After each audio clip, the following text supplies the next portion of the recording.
En la historia bíblica tenemos también muchos relatos de cómo Dios levantó líderes para enfrentar diversas clases de desafíos.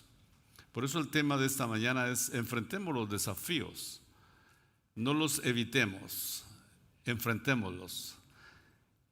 Y hay en la palabra del Señor muchos, pero vamos a mencionar unos cuantos líderes que enfrentaron desafíos que Dios les asignó a ellos para poder mover el plan de Dios hacia adelante. Dios pudo haber usado ángeles y los usó de vez en cuando, pero más que todo Él usa personas, hombres y mujeres dispuestos a aceptar el desafío, a tomar el reto, a moverse y a hacer lo que Dios quiere que hagamos.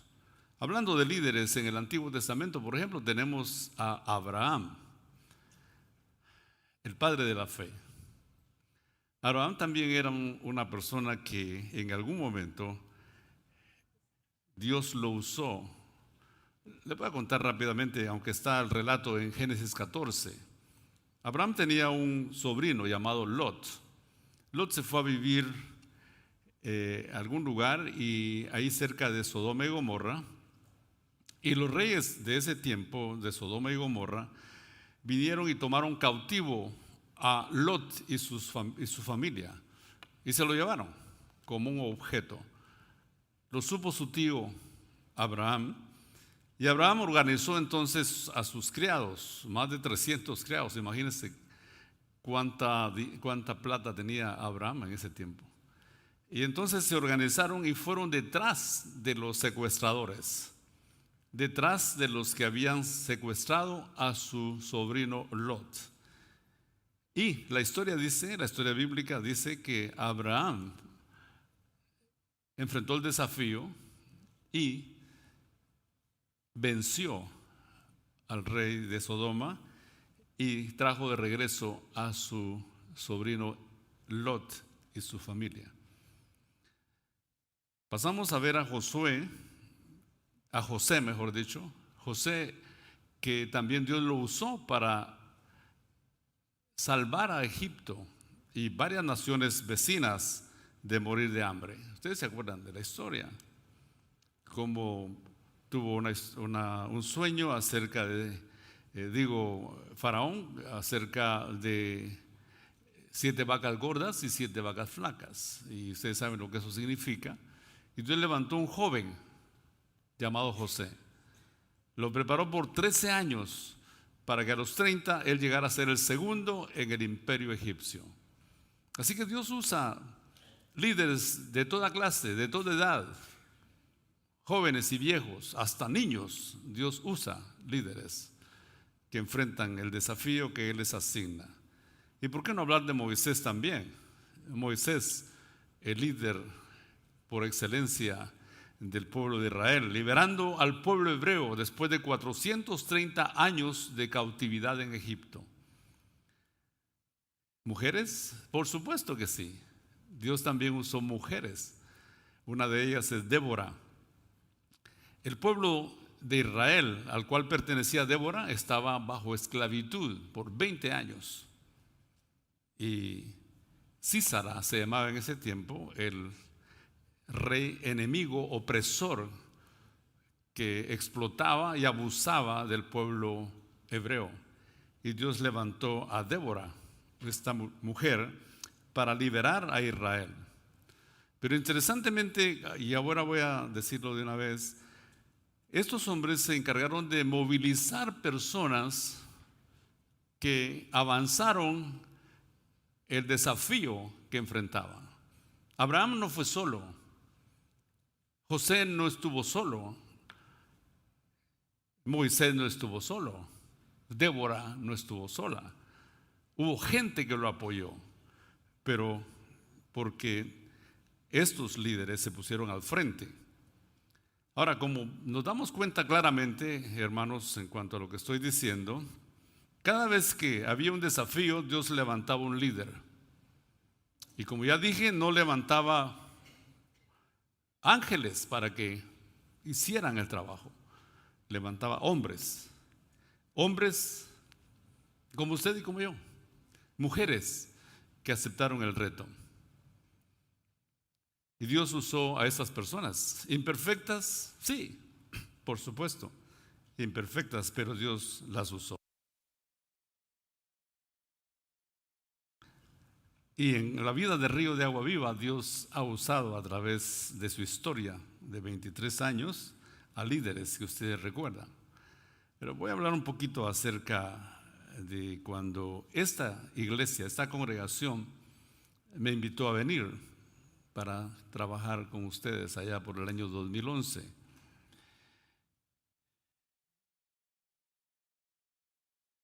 No puedo olvidar que no tenía ni 2 semanas de estar como pastor y entonces vienen y me dan la noticia que ya no podemos estar más en este lugar porque estábamos compartiendo el edificio con otra congregación norteamericana. Y entonces era el momento apropiado para salir corriendo, ¿verdad? Para decir, no, eso no estaba en el contrato que ustedes hicieron conmigo, yo me voy. No, por supuesto que no. Tal vez ustedes ya saben, pero el Señor me ha usado por lo menos en 4 ocasiones para la misma cosa, desde que empecé el ministerio a los 21 años, y este fue el último, espero. Entonces, cuando llegó ese momento, Dios usó personas. ¿Cómo olvidar al hermano Mike Murphy? ¿Están aquí? ¿Ok? El hermano Mike Murphy es, porque vive todavía, en ese tiempo era el pastor de la iglesia americana que se reunía en estas facilidades. Un grupo pequeño, unos 20 o más hermanos, que Dios guió al hermano Murphy y la iglesia para donar esta propiedad. Esta propiedad que es todo un tesoro en términos inmobiliarios. En ese tiempo, hace 12 años, estaba valorado en $1.700.000. Ahora usted póngale los números. Esto vino de arriba, pero Dios usó personas como el pastor Mike Murphy, como el hermano director de la asociación, el hermano Harry Black. Él viene aquí y seguirá viniendo para no perder el eslabón que debemos mantener de gratitud con las personas que estuvieron en eso. Cuando me di cuenta de la oportunidad, cuando ellos me llamaron y hablamos, casi me desmayo. Pocas veces me he desmayado, pero esa vez no lo hice. Entonces, fue interesante cómo Dios usó personas como el pastor Mike, el pastor Harry Black, el pastor García, pero levantó gente de entre ustedes. No sé si ustedes se acuerdan del proyecto, ¿cómo se llamó? Proyecto Jericó, porque ustedes saben lo que simboliza Jericó, ¿verdad? Muros enormes, un ejército militar fuerte, y el pueblo de Israel tenía la orden de Dios de circular, de rodear, de caminar alrededor de los muros por 7 días. Un estratega de nuestro tiempo estaría ridiculizando esa idea, porque a veces las ideas que Dios nos da y lo que nos manda a hacer parece como no encaja en nuestra mentalidad humana, pero Dios guió a estos hermanos del proyecto Jericó. Hermano Oswin de León, por ejemplo, que estuvo allí, hermano Nacho también estuvo en eso, hermano Rosbery, hermana Karen Villagrán y hermana Patti, para quienes pido un aplauso, ¿por qué no?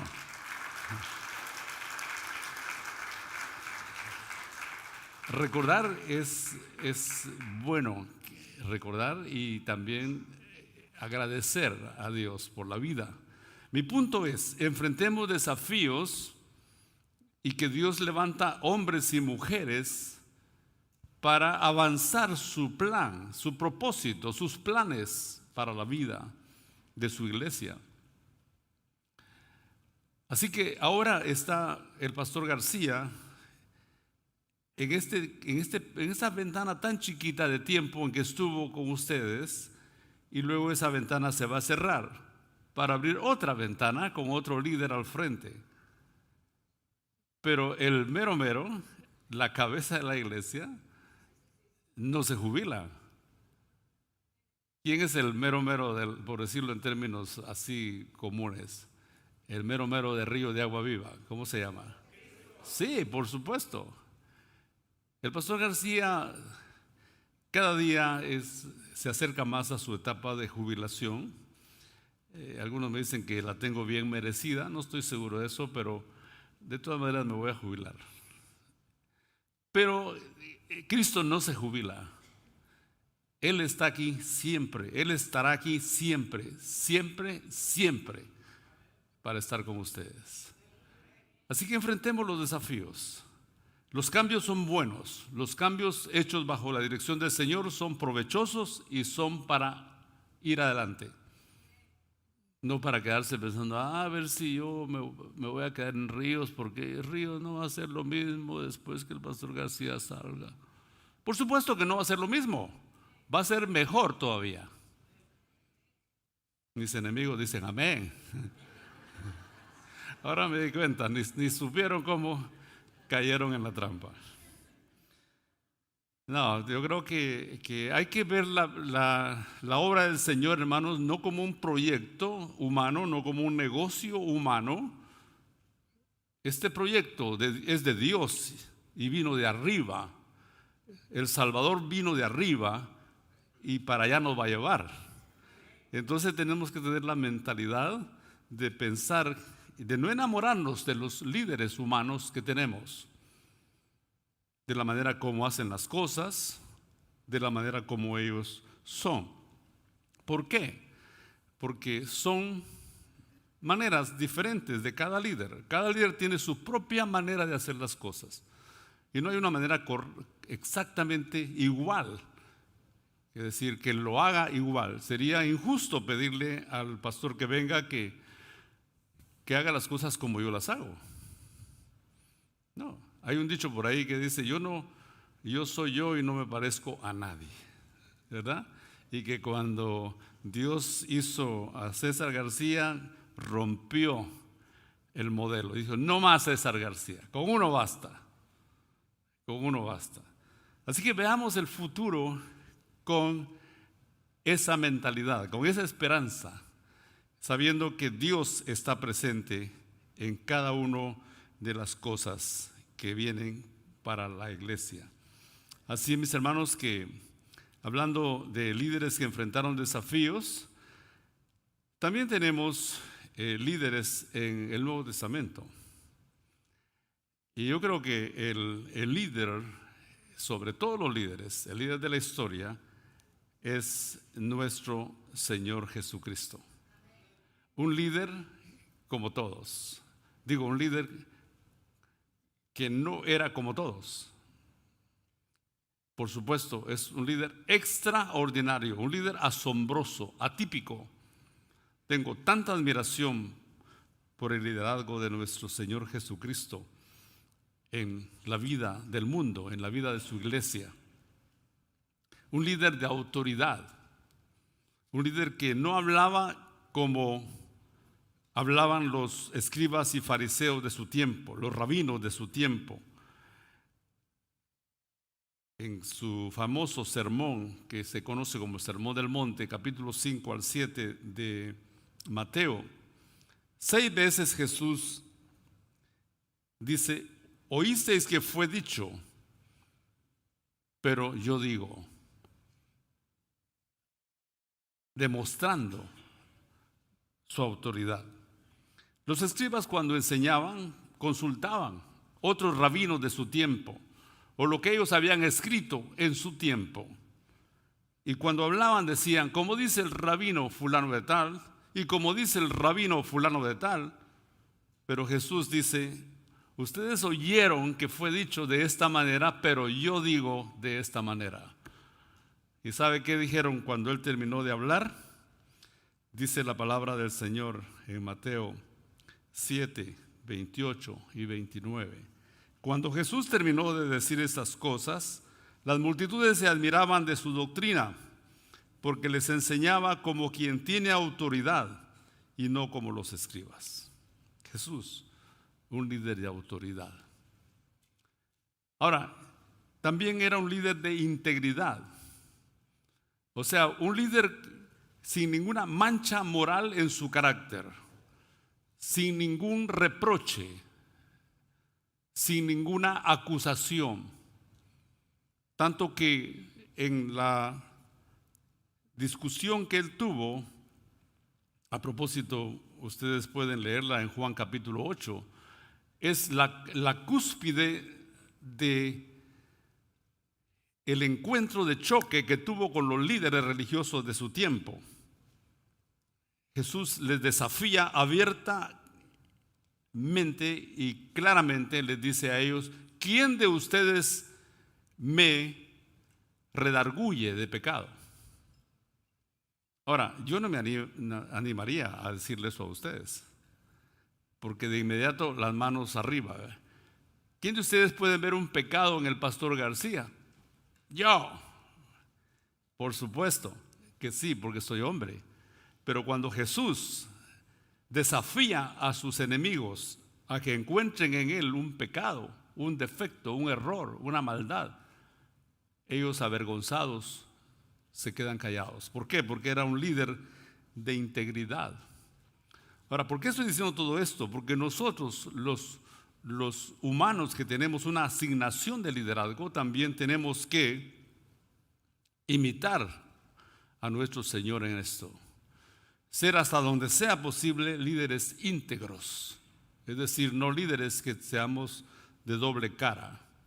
No líderes que usemos máscaras, sino líderes transparentes, que seamos hoy, mañana y siempre, aquí, afuera y en otro lugar, la misma persona.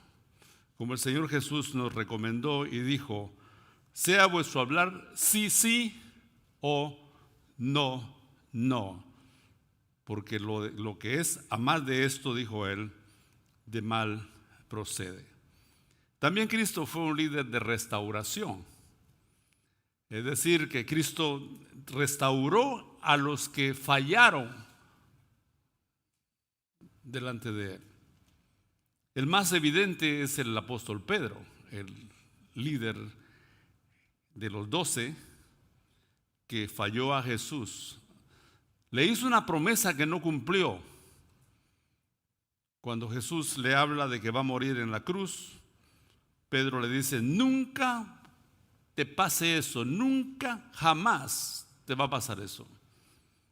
Además dijo, yo soy dispuesto a ir contigo y morir por ti. Mi vida daré por ti. Lo hizo con tanta confianza en sí mismo que nosotros hubiéramos pensado, pues este hombre lo va a cumplir. No, muy lejos de la verdad. Ya sabemos la historia de Pedro, una historia en la que 3 veces negó tener nada que ver con Jesús. Imagínense, el número 1 de los líderes de Jesús de ese momento, negando a su Salvador. Pero Jesús, cuando resucita, ¿a quién busca primero? Va y busca a Pedro precisamente y lo trae. Y en ese diálogo de amor, no de reproche, no se lee en el Evangelio de Juan capítulo 21 que Jesús en el diálogo le dijera,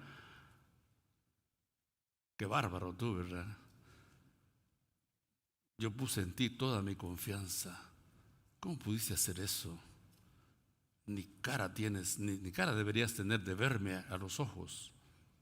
No, Jesús no es esa clase de líderes.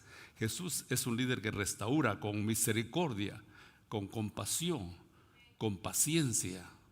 Un líder firme, por supuesto que sí lo es, pero un líder que se acerca para levantar, no para empujar a los líderes bajo su responsabilidad. Y en esto es un modelo tremendo para nosotros.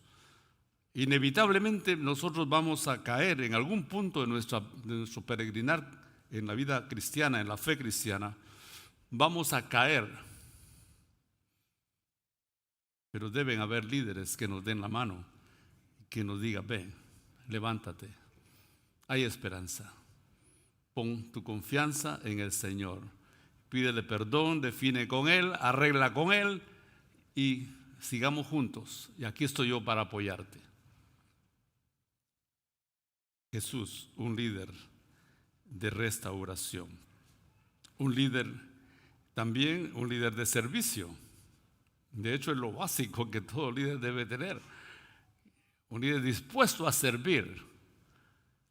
Un líder, por ejemplo, está sentado en esa banca y ve que alguien viene con una caja y otra cosa aquí. El líder se para de inmediato y dice: ¿te ayudo? Y ya, ayudarle. ¿A dónde va? Y llevarlo. El que dice que es líder y se queda sentado y se hace el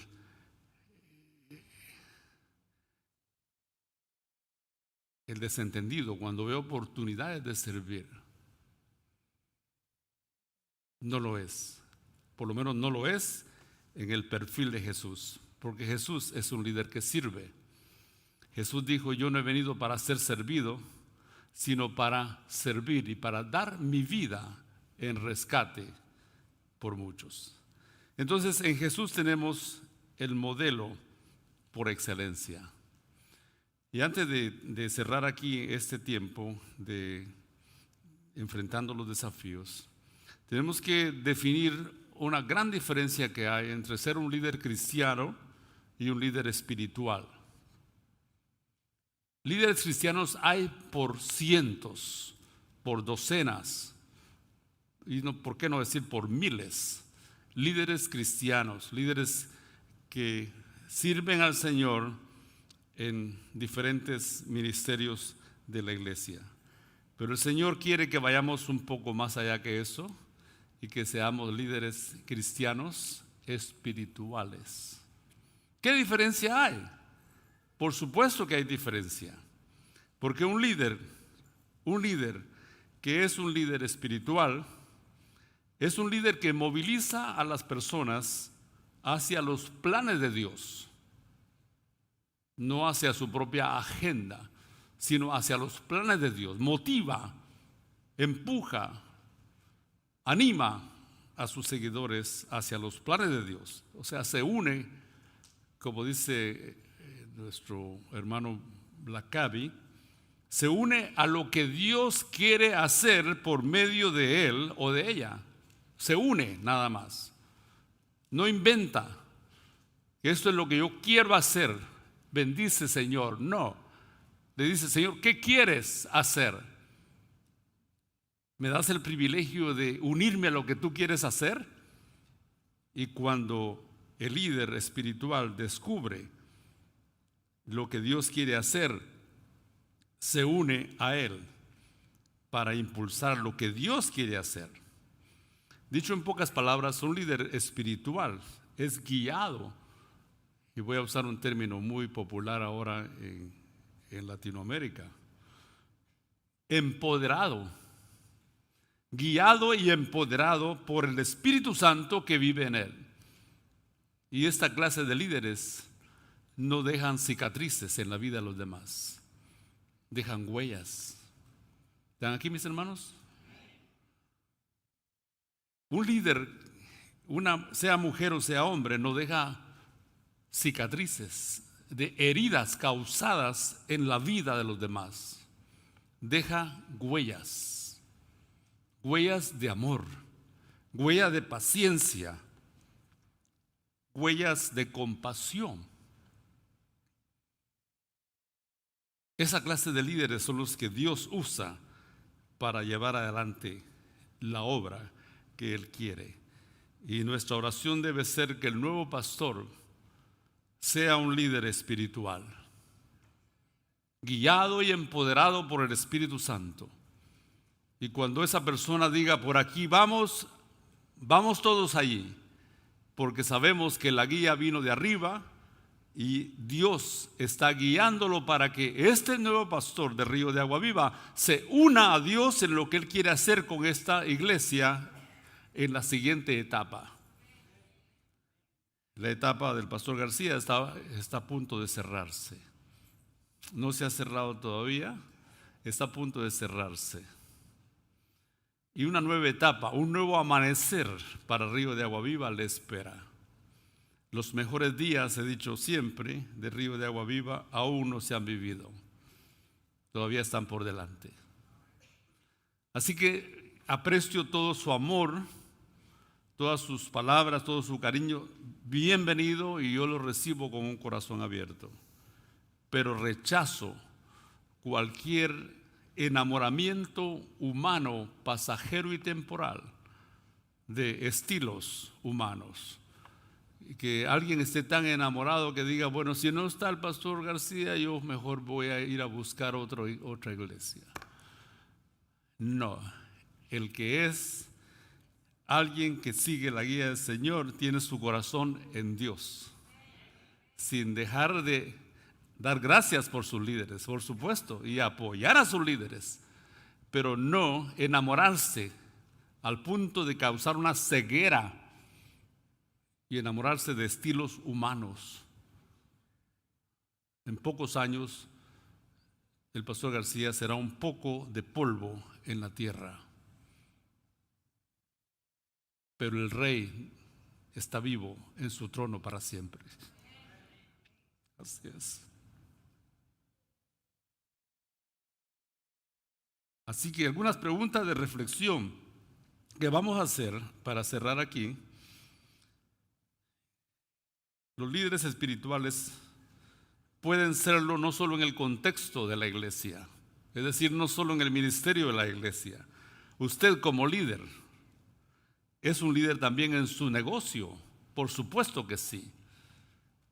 Por supuesto que sí, influyendo personas para bien. Usted puede serlo en la escuela, si es maestro o maestra. Por supuesto que sí. En mi oración yo pedía sabiduría para que ustedes, maestros, no callen en la verdad de Dios, aunque esto implique un choque con las políticas de su escuela, su colegio o su universidad. No debemos acobardarnos delante de las tinieblas. La carta a los Efesios dice: no participéis en las obras infructuosas de las tinieblas, en las obras sin fruto, estériles de las tinieblas, sino más bien reprendedlas. No tenemos que ser políticamente correctos. Si hacemos eso, vamos a causar el desagrado de Dios y vamos a exhibir en qué tenemos puesto nuestro amor, nuestro corazón. Así que los maestros también pueden ser líderes en su lugar, con sus compañeros, con sus alumnos también. Si usted es un empleador, puede ser un líder para sus empleados, por supuesto. Tenga 200 o 2000 empleados, usted puede ser. Y puede preguntarle a Dios esta mañana, ¿cómo Dios quiere que yo use mi influencia para bendecir a mis empleados? No solo pensar, ¿cómo puedo usar a mis empleados para mis metas personales? Está bien que tengas metas, está bien que las quieras alcanzar, pero no pongas a tus empleados como gradas y subirte encima de ellos, pisoteando sus derechos, abusando, sacando ventaja de ellos. Tenemos que recobrar la justicia del Evangelio y exhibir nosotros una manera nueva de ver a la gente. Dios valora al ser humano. Dios valora al ser humano. Nosotros también tenemos que valorarlo. Una pregunta que yo me he hecho aquí con alguna frecuencia es: ¿en qué condición está hoy la iglesia comparado con lo que era cuando comencé a pastorearla? Es una pregunta que a veces me ha avergonzado y a veces me ha alegrado. Pero son preguntas que los líderes tenemos que hacerlo. Si somos papás o somos mamás, somos líderes espirituales, no para gritar: aquí yo soy el que mando, aquí yo soy tu papá y tú te callas. No, por supuesto que ya se sabe. Solo mirar tu cara con la de tu hijo, ya se sabe que es tu hijo. No se rían porque no estoy pensando en los feos, estoy pensando nada más en el parecido genético que tiene. No se trata de eso. La mejor influencia que podemos hacer en nuestros hijos es desarrollando un liderazgo espiritual. Es decir, guiados por el Espíritu. ¿Y quién es un líder espiritual? Tengo que aclararlo. Gálatas 5:22 dice que el fruto del Espíritu es amor, gozo, paz, paciencia, bondad, fe, que es fidelidad, mansedumbre, dominio propio, o sea, templanza. Ustedes van a oír con frecuencia que el pastor García repite esto, porque, hermanos, ese es el eje de tu fe y de mi fe. No es que yo no fumo, que yo no uso marihuana, ni siquiera marihuanol para mis reumatismos. No, eso no es eso hasta los impíos lo hacen. Lo que los impíos no pueden hacer es exhibir el fruto del Espíritu, porque no hay Espíritu Santo en sus corazones. Pero si tú y yo tenemos a Cristo en el corazón, debemos permitir que el Espíritu de Dios nos gobierne, nos controle, y así exhibir un liderazgo, una influencia espiritual. A eso me refiero. No que tengas tus manos en alto, así como que estás levitando, como tipo yoga. No, olvida eso. Eso es misticismo. El liderazgo cristiano se encarna en las rutinas de la vida. El liderazgo espiritual es cuando tú tienes compasión por tu esposa y la ves como un ser valioso para ti, porque Dios te la dio. Vives para cuidarla, para sustentarla, para protegerla, para defenderla. Aún de esos terroristas domésticos que son tus hijos a veces. Porque sí, los hijos a veces atacan a la mamá y el papá callado se queda. Se hace como que está ahí en el celular. Se hace el veo. ¿Por qué no decir el TONTO? No, enfrenta las cosas. Eres un líder espiritual. No tienes que ser abusivo, grosero ni rudo, pero firme sí. Porque un líder espiritual es como Cristo. Entonces, esos son los desafíos que debemos enfrentar. Desafíos que comienzan en casa, en tu casa, en tu mesa, en tu dormitorio. Pon el sello, seas hombre o seas mujer, pon el sello de tu liderazgo allí en tu casa. Y cuando te vayas, porque Dios te llevó, no es que tú te vas a ir de la casa, porque Dios te llevó. Tu esposa te extraña, tu esposo te extraña. Oh, cómo extraño a mi esposa. Cómo extraño a mi esposa, cómo extraño a mi papá.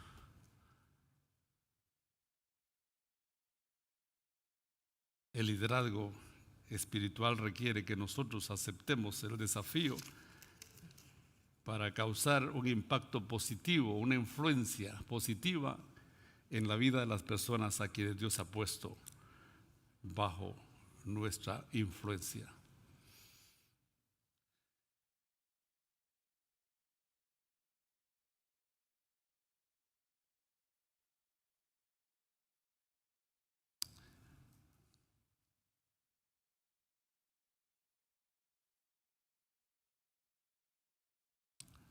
Inclinemos nuestros rostros. Vamos a tomar unos cuantos segundos de reflexión. ¿Qué cambios tenemos que hacer en nuestra vida para enfrentar esos desafíos de los cuales hemos hablado? ¿Qué ajustes debo hacer para unirme a lo que Dios quiere hacer por medio de mi vida? Ahí en ese contexto de tu familia, en ese contexto de tu trabajo, de tu negocio, de tu vecindario, de tus amigos, incluso en un contexto de desconocidos. ¿Qué ajustes tengo que hacer yo en mi vida para que Dios me use de influencia positiva y eterna en la vida de las personas que están en contacto conmigo? Dejemos que el Señor nos muestre esos cambios, pequeños o grandes, que tenemos que hacer. Enfrentemos los desafíos. La iglesia se enfrenta en los siguientes meses a desafíos, en los siguientes años. Sea quien sea el pastor que esté con ustedes, hermanos, los desafíos están allí. El desafío, uno de los desafíos mayores, será mantener en alto a Cristo, camino, verdad y vida, cabeza y Señor de la iglesia. Mantener en alto la verdad del Evangelio, no comprometer la palabra del Señor, no ser políticamente correcto, no ser culturalmente flexible. Hay cosas que no admiten flexibilidad. Hay cosas que son como son, han sido así y así serán, porque son verdades que Dios ha establecido. Y cuando Dios habla, eso es todo, Él no cambia. Amado Señor, estamos aquí delante de ti, habiendo examinado nuestra realidad personal, nuestra realidad en contexto de familia, negocio, trabajo, amigos, vecinos. Ayúdanos, Señor, a recobrar nuestro lugar, a ser luz en las tinieblas, a ser sal en una sociedad que cada día es más insípida moralmente. Ayúdanos, Señor, a hacerlo. Danos sabiduría para ser firmes en las cosas que debemos ser firmes y flexibles en las cosas que permiten alguna flexibilidad. Esta mañana, Señor, tú sabes lo que hemos hecho. Bajo tu dirección se ha electo al comité de púlpito y nosotros te agradecemos tu dirección, la dirección de tu Espíritu. Te damos gracias por eso. Finalmente yo oro, Padre, a favor de aquellos que han tomado en serio este mensaje y que se van de este lugar con una determinación, con una decisión de moverse hacia lo que tú quieres hacer por medio de ellos, por medio de ellas. Que nos des, Padre, como ya lo has dicho, un espíritu de poder, de amor y dominio propio. No de cobardía, no de adaptación cultural, sino un espíritu sometido a ti, dependiente de ti y empoderado por el poder del Espíritu Santo.